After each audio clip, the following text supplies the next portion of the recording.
Where'd you get your bonds? The Federal Reserve has cut its key interest rate to the lowest level on record. Interest rate interest at banks. Crisis will happen. The biggest fiscal stimulus we have ever seen. And that'll solve the problem. We're in the midst of a serious financial crisis, and the federal government is responding with decisive action. We boosted confidence in money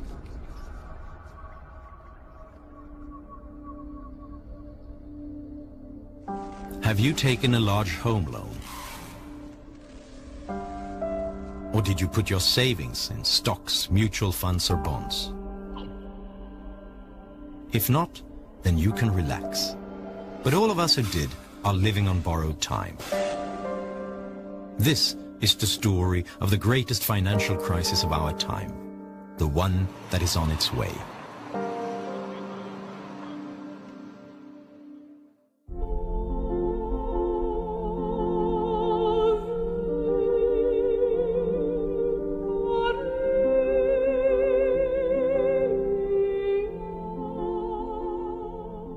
They spent hundreds of billions of dollars to show that they were doing something, but not properly designed and not as effective as it should have been. When they start losing money, hey, we got to get back in the game. We got to get those dice rolling again. Hey, let's create another bubble. You think the dot-com bubble was too big? We got a bigger one for you. We'll call it the real estate and the credit. Well, the problem is they never actually cure the crisis. Right? They just give alcohol to a drunk. It doesn't sober him up. It just, sets him up for, a bigger hangover. And that's all we've done. And that's all we're trying to do. And so I know at some point you kill the patient, right? At some point you can't drink anymore. It's just the end of it. You reach the end of the ability. And that's where we are. Congress wanted to believe them. Congress wanted an excuse to bail out the auto workers. And the executives gave them just enough political cover to say, well, I'm not really doing this because I want auto worker votes and I'm going to give them a huge amount of money. I'm really doing this for the American economy. The Federal Reserve has cut its key interest rate on record. The Federal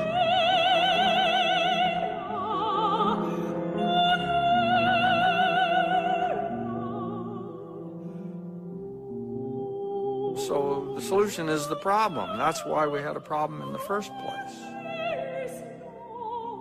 And this is the danger in protecting investors and consumers from the consequences of their own decisions.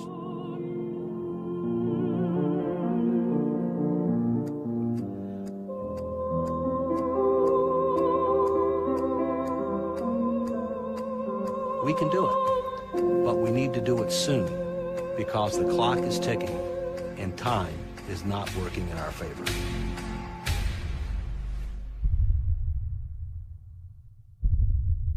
I know many Americans have questions tonight. How did we reach this point in our economy? And what does this mean for your financial future? These are good questions, and they deserve clear answers. And they deserve clear answers. First, how did our economy reach this point? The foundations of our free society remain sound, and I am confident that we will recover and prosper as we have in the past. Immediately after 9/11, the President of the United States, George W. Bush, told the people to be good Americans and go out and shop. But how are they going to do it? You're in a recession. The Federal Reserve comes to the rescue. Let me come home crying over something, and she'd give me candy every time.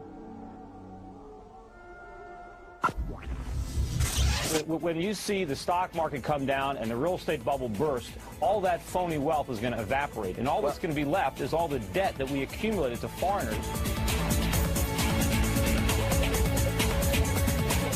Peter Schiff is another analyst who was roundly mocked when he predicted a crisis for the U.S. economy in the midst of the boom. We went on an unprecedented global spending binge. American citizens borrowed and spent trillions of dollars to buy stuff. And that is why we're in so much trouble. It was because we got drunk on all that fed alcohol. Fed alcohol. Fed alcohol. I do believe in the American dream. I believe there is such a thing as the American dream. Owning a home is a part of that dream. It just is. Right here in America, if you own your own home, you're realizing the American dream. Vernon Smith was awarded the Nobel Prize in Economics in 2002. He received it for his research in experimental economics. In his experiments, he puts economic theories to the test. Smith is an expert on bubbles. If you can buy a home with almost nothing down, then you do well if the prices continue to go up. If it goes down, well, then you have an incentive to walk away from it and let the bank have it. Low interest rates caused a housing bubble. Cheap loans encouraged people to buy more and bigger homes. Housing prices began to rise by 10% a year. So many took out a second mortgage on their old house to fund consumption. You want to go on that vacation? Buy some new clothes? How about put an addition on your house? You don't have the money? How about a home equity loan? That's for you. Let's use your house as a piggy bank. The banks granted loans to almost anyone. Why would you need a decent income to buy a home if you can get rich just living in it? The market even coined the term Nina loans. No income, no assets, no problem. You'll get a loan anyway. The legislation was more aggressively pushing lenders to lend to people of modest means, people whose incomes were 80% of the median income or below. Politicians encouraged this. For a long time, both the left and the right have been encouraging home ownership. So they've created deductions, subsidies, and insurances. And they created two huge mortgage financing companies, Fannie Mae and Freddie Mac. Their job was to use thousands of billions of dollars to insure loans for people who couldn't get them on the open market. They were government-sponsored enterprises. They had private owners, but they had been created by Congress, and their transactions were guaranteed by the government. You know, there was a huge moral hazard courtesy of the government in the mortgage market. When the government, through Fannie and Freddie, started to guarantee mortgages, then the lenders were no longer worried about getting their money back because the government said, we guarantee. Overall, the U.S. economy appears likely to expand at a moderate pace over the second half of 2007, with growth then strengthening a bit in 2008 to a rate close to the economy's underlying trend. The dominoes started falling. Investors stopped buying mortgage-backed securities and refused to lend to those who depended on them. Investment banks like Bear Stearns and Lehman Brothers suddenly couldn't get new loans to stay in business. Fannie Mae and Freddie Mac could no longer hide the disaster. The financial crisis started in a way that is eerily similar to today's situation. It started with an economic crisis in the US and a government that responded decisively. After 9/11 and the dot-com collapse, the US government decided to save the economy by inflating a new bubble. Today, the world is trying to get out of the financial crisis by inflating a new bubble. The difference is that this bubble is much bigger.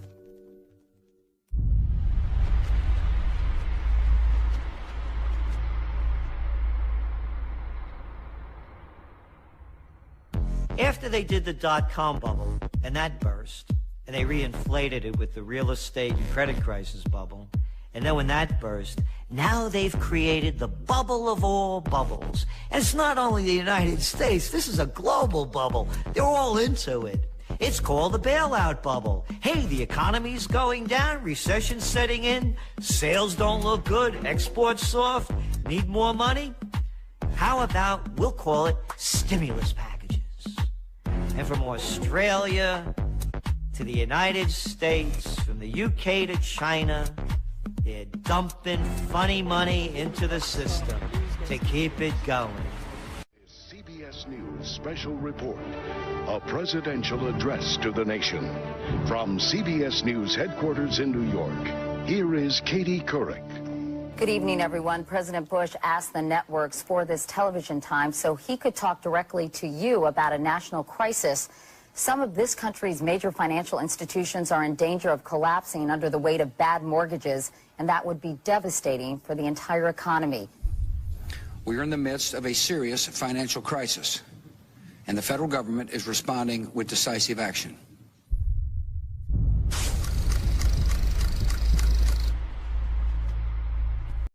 Proposal, the federal government would put up to $700 billion taxpayer dollars on the line to purchase troubled assets that are clogging the financial system.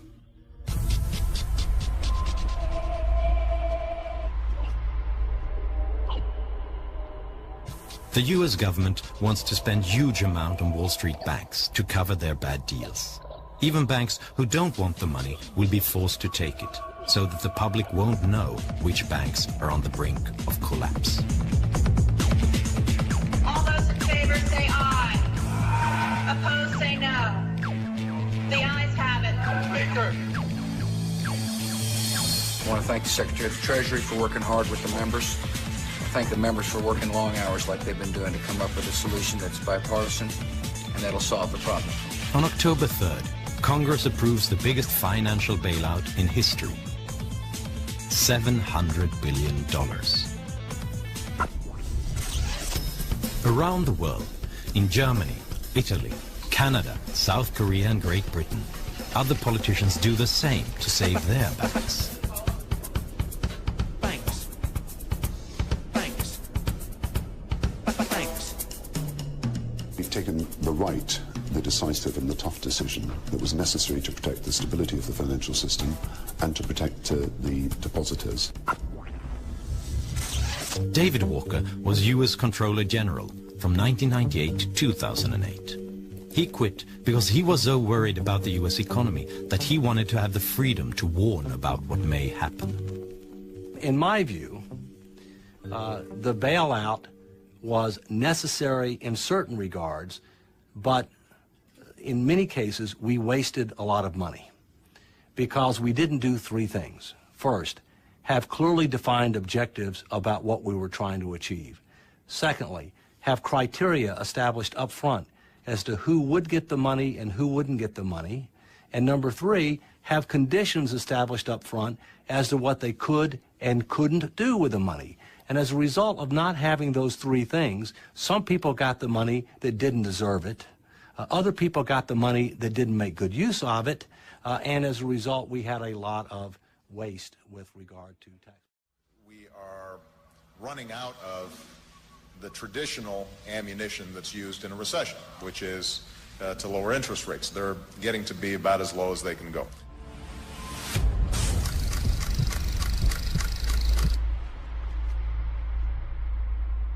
The American Recovery and Reinvestment Act that I will sign today, a plan that meets the principles I laid out in January, is the most sweeping economic recovery package in our history. On February 7th, 2009, Obama approves a stimulus package worth $787 billion. With the Bush stimulus package from the year before, U.S. politicians have now spent close to $1 trillion to stimulate the U.S. economy. The money is spent on roads, airports, education, unemployment, and other benefits. We had a $787 billion stimulus bill, but only about 1/3 of it was truly stimulus. By that I mean timely, targeted, and temporary. The other 2/3 were things that people wanted to do, had been wanting to do for a long time, but they didn't want to have to pay for it. They wanted to do it as part of emergency legislation and charge it to the national credit. And that's where we are. I think at this point, the problem is now so big that government stimulus is not going to, buy us another 5 or 6 years of phony growth like it did last time. Because we have to accumulate so much more debt now. Because the bigger the problem gets, the more we have to stimulate to get that short-term boost. But now the bigger the bust, because now we have a bigger stimulus, to get out of the economy.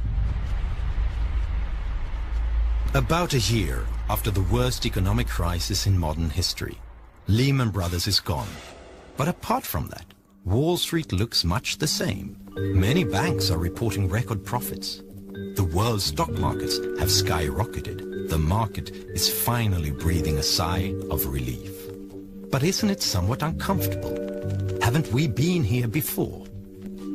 All the measures that we have taken to save the economy, the low interest rates, the massive debt, the safety net for the financial industry, these are the very things that led us into a crisis in the first place.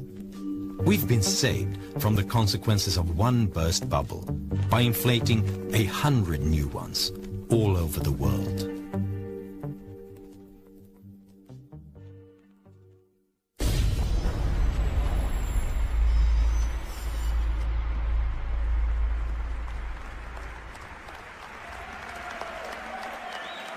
One year ago, I took office amid 2 wars, an economy rocked by a severe recession, a financial system on the verge of collapse, and a government deeply in debt. Experts from across the political spectrum warned that if we did not act, we might face a second depression. So we acted, immediately and aggressively. And 1 year later, the worst of the storm has passed. The U.S. government has launched bailouts, stimulus packages and guarantees to the tune of $10,000 billion. Caught myself wondering for the 100th time how the hell I got here. What the hell I'm doing here. That's more than the total cost to the U.S. government for World War I, World War II, the Korean War, the Vietnam War, the invasion of Iraq, the New Deal, the Marshall Plan, and the moon landing. Bush almost racked up more U.S. debt than all presidents before him combined, from George Washington to Bill Clinton. And Obama is almost creating greater debt than all presidents before him, including George W. Bush. But it's not just the U.S. that's increasingly looking like a house of cards. During the crisis, many governments went deeply into debt. Estimates say that the average debt in the richest nations will exceed 100% by the year 2011. These are loans taken at currently low interest rates.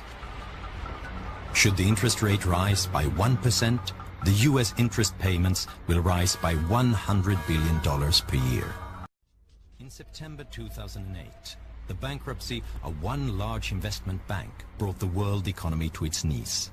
The fate of Lehman Brothers raised the question of who was next in line, so everyone avoided doing business with banks. How will the world react if the next entity to declare bankruptcy is a nation?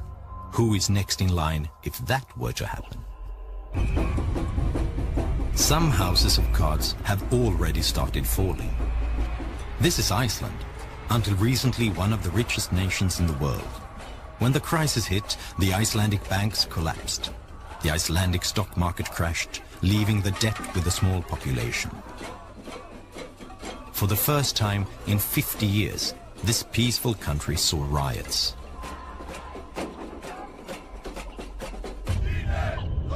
This is Greece. Here deficits have hit a record high. The national debt is approaching 135% of GDP. The market wants higher interest rates for Greek loans, increasing the pressure on its strained economy. It seems like the Greek government needs a bailout to avoid collapse. Italy, Spain, Portugal, and Great Britain are other EU nations with similar problems. What about my country, Sweden? The country's finances are fairly robust. Our national debt and deficit are lower than that of most nations. But Sweden is highly dependent on the world economy. More than half of our prosperity is based on exports. When other countries crash, we get hit almost as hard. And Swedish housing prices have risen during the crisis, despite the recession and despite rising unemployment. But because of low interest rates and a government mortgage company, SBAB, making loans easier to get. Swedes have never carried more debt in relation to their income. Doesn't all of this sound very familiar? We have new bubbles everywhere, so I am pretty worried about what's going to happen. If you don't want bubbles to burst, then don't blow them up in the first place, because all bubbles burst. If enough things can go wrong, some of them probably will. The question is just which needle will burst this bubble? Will it be new credit losses as banks take on greater risks, knowing that the government considers them too big to fail? Or falling stock prices as interest rates rise and the steroids wear off? Will it be the Chinese economy overheating? Or will it be a collapse of confidence in the US dollar?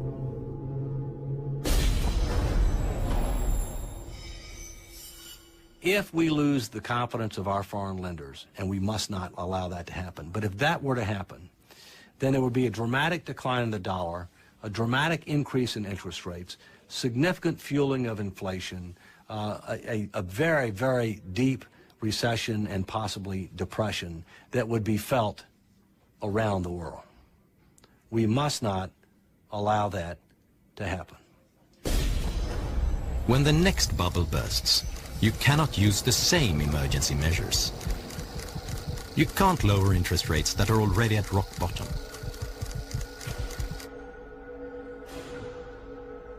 You can't stimulate the economy with borrowed money if an excessive national debt is the cause of the crisis. The governments could save the banks, but who can save the governments? Ultimately, there's going to be a price all around the world to be paid for this. And the longer it continues, the bigger that price is going to be. You know, this really is a moral question. I mean, I can give you plenty of big and bad numbers. You know, when you talk about tens of trillions of dollars, it's just hard to imagine. But you have to put a face on it.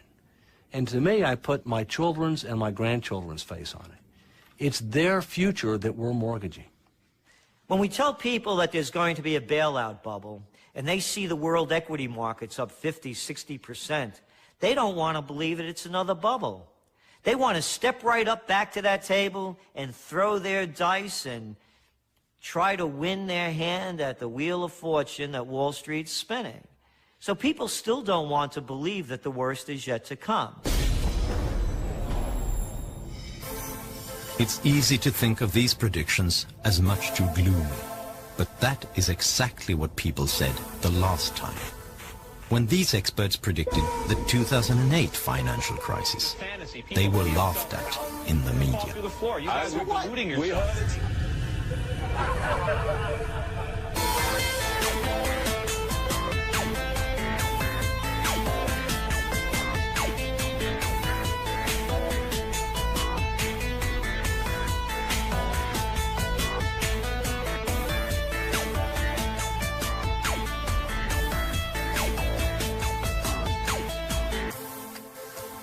We can do it, but we need to do it soon because the clock is ticking and time is not working in our favor.